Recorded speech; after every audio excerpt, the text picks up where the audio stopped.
Sometimes I think about subjects, I think about things that I really wonder, is it something worth discussing or not? And it's not because I think it's not important.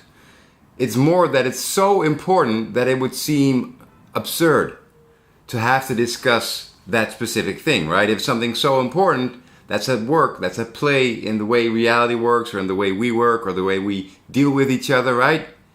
Then we shouldn't have to talk about it. It would be discussed to death already. It would be something that you would talk about growing up. It would be something you talk about in school. It would be something that would be talked about once you start working and join a company, right? Some things are so obvious, you would think, that they need no discussion.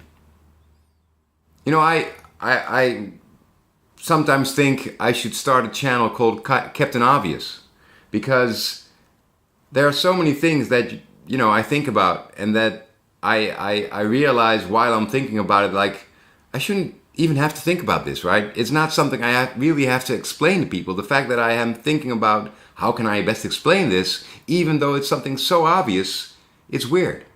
But it is what it is, right? It is society the way I see it. And it could be that I'm mistaken in the way I see it. Maybe I see things in need of explaining that don't need explaining. I don't know. You see, one of the problems that we run into when it comes to having to explain things or not having to explain things is that if you fall short of having it been explained enough or having talked about it enough, that really hurts. And I would say the worst thing that could happen when over-explaining something is that people get bored.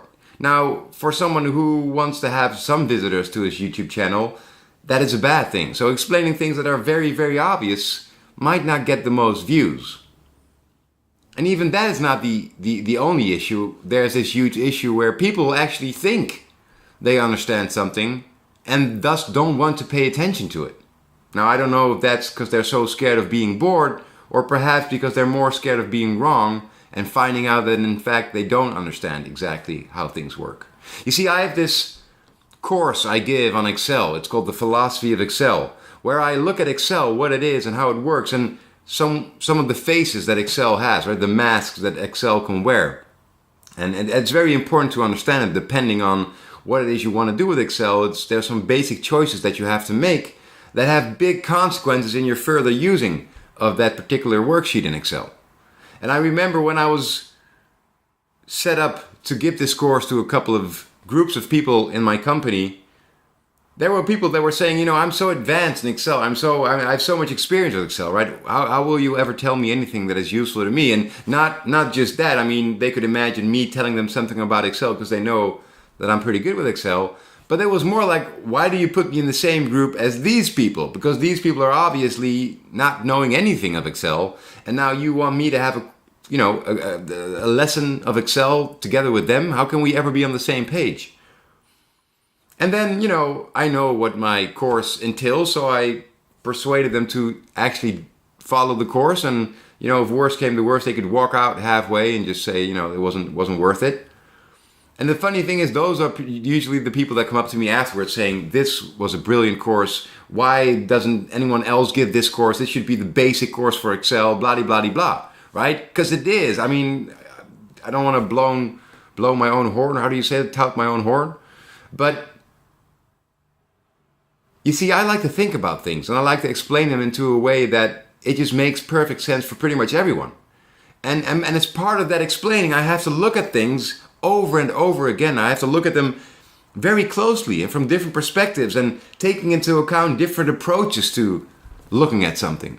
And that leads me to come to insights, or more important, I understand the importance of things and the way they are overlooked, right? So I might find something very important, not because it's per se that important, but because it's being overlooked in the process that we're dealing with. Right? Everything is relative. The importance of a thing is relative. And one of the things it's relative to is, does it get enough attention or not? If it doesn't get enough attention, it becomes more important. If it gets enough attention, it's not that important. Even though in the process it might be very important that we do a certain thing, or we might do it a certain way. Do you understand? Do you understand my weird accent? Do you? But do you understand that? Like, I like to always have these, like if I'm working on big things, if I'm working on presentations or big speeches, or if I'm trying to figure out what movie to make next, and I usually end up with a huge idea of, I want to discuss this and that, then what I end up with is making first like 3 or 4 disclaimers. Because there are some obvious things going on that people just don't seem to realize. Like, for example, the fact that language is such a rough tool to work with when it comes to transferring ideas and transferring images or concepts, right? We're talking about what's going on in my brain. I got to translate it into symbols you and I both share, and kind of presume we are sharing those symbols, right? The nuance of a explanation of what a symbol means. I mean, we could go on forever and not reach this same idea about a concept, right? Do you understand the implications that if you were just to take language and say it's perfectly fine, and whenever you say I understand 100% because we both speak the same language, that is an idiotic thing to say. And if you were to operate on that basis, that you would have constant disagreements, and not even just disagreements, you would wonder why you would have disagreements, because weren't you both in the same room? Weren't you discussing the same thing? Did you not agree with each other to do this or that? Right? And it's because Captain Obvious got killed in the process. We're not going to look at the fact that language is very difficult, and the fact that, language in itself has its challenges, but we both have our own challenges when it comes to dealing with language. We might have challenges with dealing with each other's languages. We might not be able to, convert our ideas into words in a way that is accurate or that is, understandable for other people. So do you see that it actually does make sense to have a disclaimer, such as saying, language does not live up to the job or does not live up to its reputation, and whatever I will say will probably fall short of what I mean, and there will be problems with you interpreting what I say because you do not have me there to explain certain concepts more clearly, or to give you more detail, or to tell you what perspective I was using, right? I mean, that's what I see when I look at my own movies. When I look back at what I've created, I realize that I take all these weird turns that weren't in the plan, so to say, and that, usually end up being confusing. But you could say that I've said everything I wanted to say in the movie. Just the way I said it, with the words that I chose and the order, I doubt if everyone will get the meaning I was trying to purvey or convey, right? So that is what's going on. There are many, many things that I think are of very big or great value to you, were you to understand it. I think a big part of becoming a human adult is getting to grips with all these problems and finding a way to deal with them, right? To address them when it's necessary. So when you are talking with someone, it's very important that it's clear to all the parties what's going on. That's when you stop and pause and you say, let's just make sure we're all on the same page. What do you mean with this idea or this concept or this word, right? Even talking about terms. I remember the book, How to Read a Book. I think the first step in how to read a book is coming to terms with the author, right? It just means making sure you guys are on the same page about what concepts are being discussed and what the meaning or the application of the concept is in the context of that specific subject or book or whatever. And it's something we don't give enough attention to. And so here I am making a general movie about obvious things, right? And most people will probably find this movie boring, saying, whatever. Tell me something I don't know. Because that's a problem, right? The problem is that people are aware of a lot of things when you point at it. The thing is that they're not aware of it when you don't point at it. And I think I mentioned this in the start of the movie and lost my way, but there's what we need to look at is there's different levels of knowing something. There's different levels of being aware of something, right? And that's the same with when I talk about death or loneliness, right? It's something I think you need to have with you at all times. Here you go with the I think. I think that's a good example. When I talk, I say I think a lot. And I sometimes get called out on that. And people say, well, why are you saying you think, right? Can't you just say this is the way it is? Because it's obviously, something you think, we don't suspect that you are in touch with the general consciousness of the world, so it's probably you thinking that.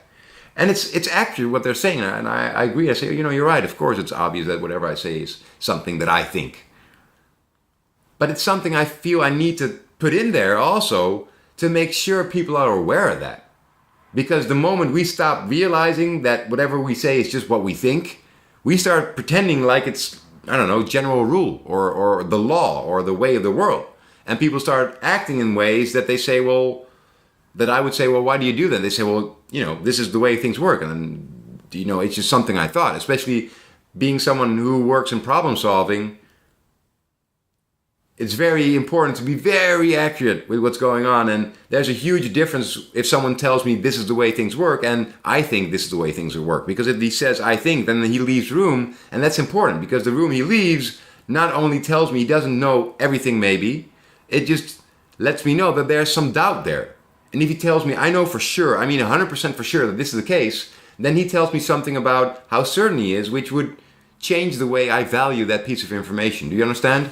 And, to the person itself, there's a label I can put there, giving his accuracy. So if I deal with the same people over and over, there comes this fudge factor into play where I say, if he says he's certain, then I know it's true. Or when he says it's certain, it's usually true. Something like that. But the point I'm trying to get at is that we have different levels of understanding things. And people, when they get called on their understanding, they think about it at that point and say, I understand it. It's obvious, right? And so they mistakenly think that they always know this thing. And knowing a thing and taking it with you when it comes to deciding or contemplating things is a huge difference. And people don't realize that. They don't appreciate it, at least. So, let's take an easy example. The store is closed on Sunday. I'm not saying that's the fact. It's just, let's just take that as a statement. And so, when people talk about things and they come to a conclusion where they say, we need to go to the store, then, it matters what day it is. Because on Sunday, that would not be possible if the store is closed on Sunday.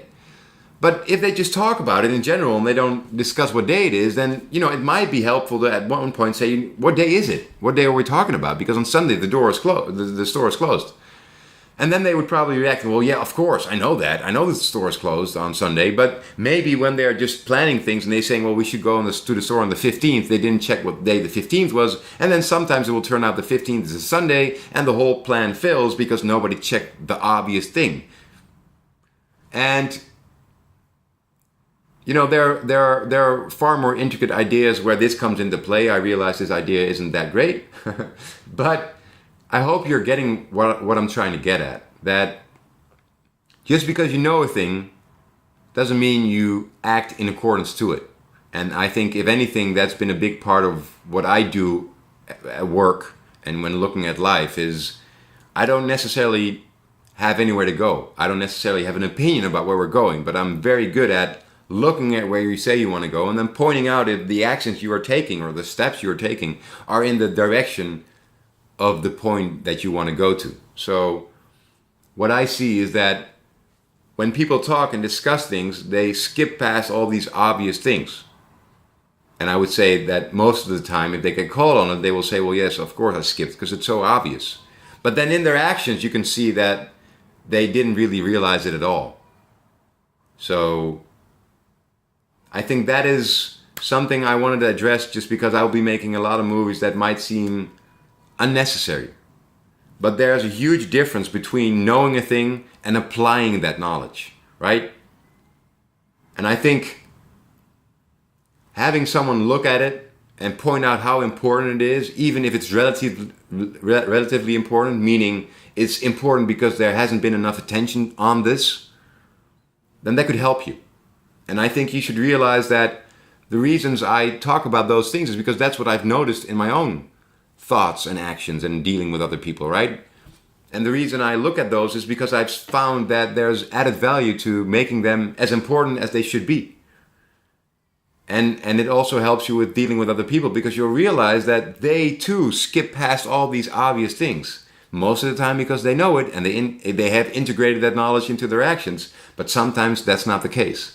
And so it pays off both personally, internally, as in personally with other people, and socially and at work. It pays off to make sure you understand what the obvious things are that aren't spoken about, and then to choose whether or not you want to speak about them to make sure it is indeed the obvious, or to check if it's maybe different. Because when you rush past assumptions and you don't speak out loud the things that should be obvious, then it's just a question whether or not anyone has thought, addressed, or dealt with those issues. And that's where people go wrong. So, just small things like saying, you should think about what you should think before you act. It's just like something so obvious. Of course you should, but nobody does it, right? Who thinks before they act? Very few people. Who think in general anyway? Very few people. So, right? And even if you talk about thinking, are you using the right kind of thinking? Or do you mean going through your memories? Or do you mean thinking about what the news said about it the last week and then I thought about it? Or did you really engage with it for yourself and look at it for yourself and have your thoughts be generated and, taking thoughts from that are interesting and going further? Is that thinking? So what is what? It should be stated. Nothing is obvious, really. Captain Obvious does not exist, really. I mean, and if you look at a company or at the world, we are constantly having things change, right? Everything's constantly changing. And there's constantly coming new people in, right? Be it newborns or people that enter school or new people that come into jobs. So what is obvious? We have a new inflow every day and everything's changing every day. So how could anything be obvious? It naturally can't. So we should discuss it. And there's things that you could call basic or starting points of everything. And maybe you look at them so often it gets boring. So after a while you can say, well, that's obvious for now. Let's just not talk about that for a month. And then after a month we can just talk, is this still the same thing? Yeah, it's still the same thing. Okay, let's just leave that, what we call the obvious. Maybe we should have a list at every school or every family or every company, like what do we find obvious? And then explain what it is and how that should be obvious, right? I don't know, I really like looking at obvious things because I often found them not to be that obvious. They might be obvious in idea, but not in the way they are applied. And I found it to be a good place to find an edge in dealing with people in a different or better way, or, dealing with business in a different or better way. It's just that mistakes are so easily fixed once you start looking at the basics, once you start looking at the terms, once you start looking at the assumptions, right? There was this movie, they made this quote where it says, if you assume, you make an ass out of you and me. And that always stuck with me. It was a long time ago. It's always stuck to me, as in, to assume is to make an ass out of you and me. As you, me, right? To assume. I like that. And that line helps me stay alert to obvious things that don't exist. So maybe it will help you. Let me know and talk to you soon again. Bye.